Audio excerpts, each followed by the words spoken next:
Hey guys, what is up? It is me, Pagey, here once again with another video on The Flash Season 3. Now this is going to be my review for episode 15, otherwise entitled The Wrath of Savitar. Now obviously before we go ahead, there will be spoilers in this review, and this episode was quite epic and quite entertaining, so be sure to have watched the episode before you watch this, because big spoilers.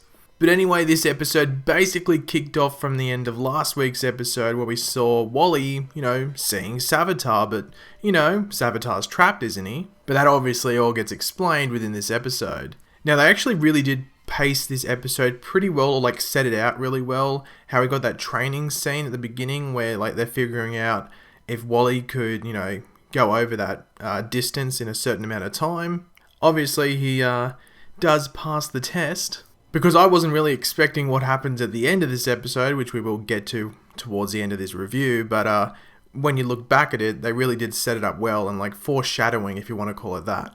I did find it funny when Barry and Iris announced their engagement, and Joe was doing the mannequin challenge. He was just frozen in place with that funny face on him. I was surprised that Barry didn't actually ask Joe for permission to actually propose to Iris. I thought that was a bit strange because didn't last episode they say that Joe was keeping that ring for Barry when he got older and was going to propose to someone? Isn't that what they said? So does that mean that Barry just sped in and took the ring from wherever Joe was keeping it, or did Joe give it to Barry once he turned 18?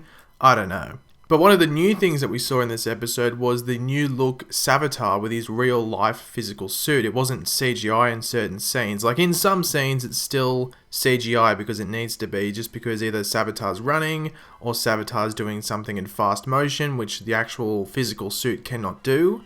But in certain scenes throughout this episode, you could tell it was a physical suit, especially when it got to fight scenes and stuff like that. It would have been really, really difficult to do it with CGI. They needed to do the physical suit, and I actually really liked the design of it and how it looks. And even when it walks and stuff like that, you can hear the metallic clunking on the ground.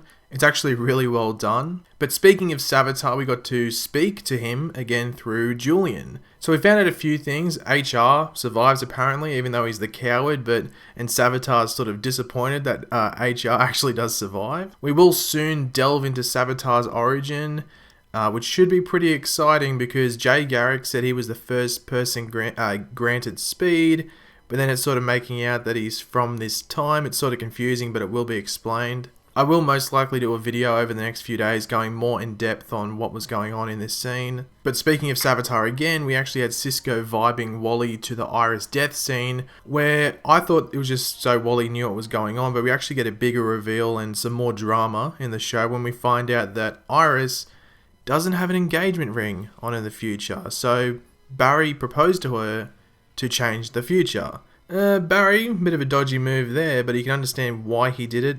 But yeah, I don't know, a bit strange, but it just causes some more drama, causes Wally to go down the road that he does in this episode for the most part. But all the prophecies get revealed in this episode. We already knew one, or basically knew one, that Iris was the one that would die or fall. But we find out the second one that Caitlin is the one who betrayed the team, and she took a part of the Philosopher's Stone, and it was in order to try and remove her powers. So she had good intentions, but the fact that she didn't tell the rest of the team is obviously why she betrayed them, because everyone thinks that the Philosopher's Stone is completely gone, but Caitlin actually has one piece. But when it turns out that she's actually the one keeping Savitar in the Speed Force, because Savitar's in there, he needs the Philosopher's Stone.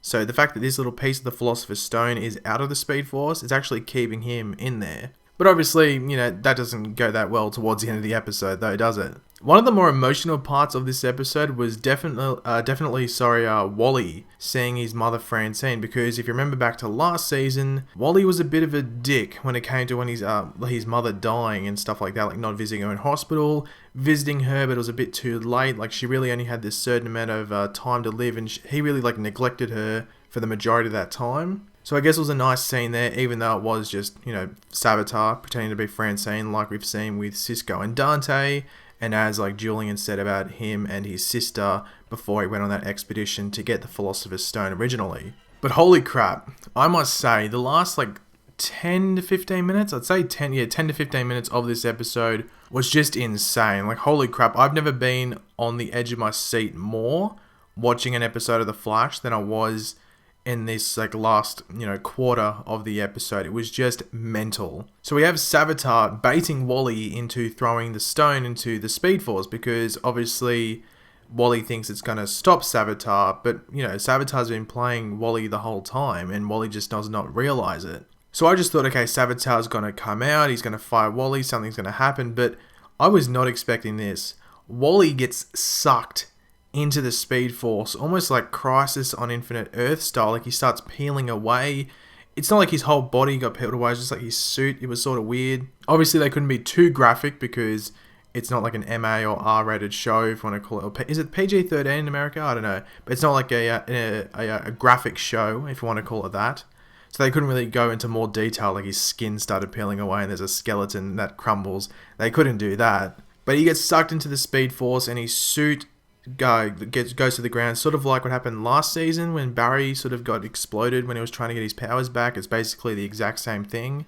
But what happens is that Wally has gone into the Speed Force and replaced Savitar. So Savitar's able to come out and Wally has taken Savitar's place within that Speed Force. So Wally is stuck in there. But yeah, Wally being stuck in there isn't the biggest of the problems. Savitar being out of the Speed Force and free to run around at will is definitely the biggest problem for Team Flash now. So now this is the other prophecy, and the last prophecy that is revealed, that Wally is actually the one to suffer a fate worse than death, because he's stuck in there for eternity, or at least they're leading us to believe that he's stuck in there for eternity. But this scene was so tense, and I just can't believe they actually pulled it off, and I was actually very, very impressed.